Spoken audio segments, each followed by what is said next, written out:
Hi friends, good morning. আমি অনিন্দিতা। আর সবাইকে জানাই শুভ সকাল।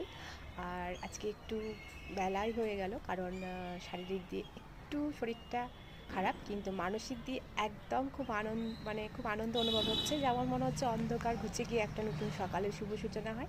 ঠিক আজকের সকালটা কালকে ভোটের রেজাল্টের পরে সেটাই মনে হচ্ছে। তো তোমাদের কী মনে হচ্ছে অবশ্যই কিন্তু কমেন্টের মাধ্যমে জানাবে। তো দেখো, এখন চলে এসেছি পুরো ফ্রেশ হয়ে, মানে স্নান টান করে একদম চলে এসেছি ছাদে।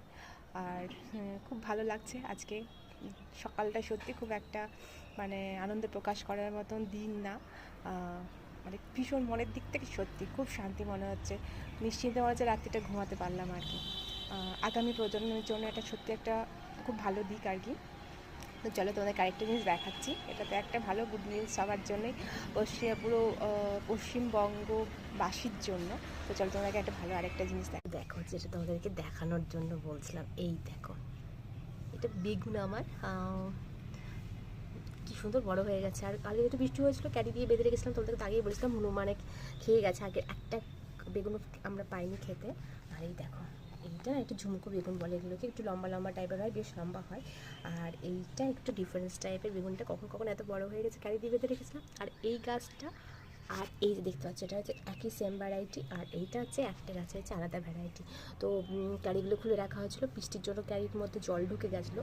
তো ভাবছি ক্যারিটা আমি একটু ফুটো করে দেবো, তাহলে জলটা তার মধ্যে থাকবে না। আবার ক্যারি দিয়ে বেঁধে দেবো, কারণ কখন হনুমান আবার অ্যাটাক করবে তখন দেখতেই পাবো না। আর এবারও সেই মিস করে যাবো। তো আমার মেয়ের খুব ইচ্ছে নিজে হাতে বেগুনটা তোলার। তো আবার আমি বেঁধে দেবো। আরও যদিও ওই দেখো আরেকটা হয়েছে এই পাশে। তো জানি না কী করবো, দেখি এতগুলো বেগুন থেকে ক্যারি দিয়ে বাঁধা সম্ভব হবে, কারণ জায়গাও তো মানে ডালপালাগুলো এমনভাবে রয়েছে, বেগুনগুলো আমাদের ধরা পেতেছে না, যে বুঝতে পারছি না কোনটা জায়গায় গিয়ে বাঁধবো। তো পুরো গাছটা ক্যারি দিয়ে মুড়ে দিতে হবে মনে হচ্ছে। দেখা যাক কী করা যায়। তো চলো, সবাই ভালো থেকো, সুস্থ থেকো। আর আমাদেরও একটা দায়িত্ব চারিদিক শান্তি বজায় রাখা, নিজেদেরকেই সেটা মানে বহন করে নিতে হবে। তো সকলের উদ্দেশ্যে বলি, সবাই ভালো থেকো, সুস্থ থেকো, আর শান্তিটা বজায় রাখার চেষ্টা করো, সকলের উদ্দেশ্যে বলি, কারণ শান্তি থাকলে সবই সম্ভব। তো চলো, টাটা, বাই বাই।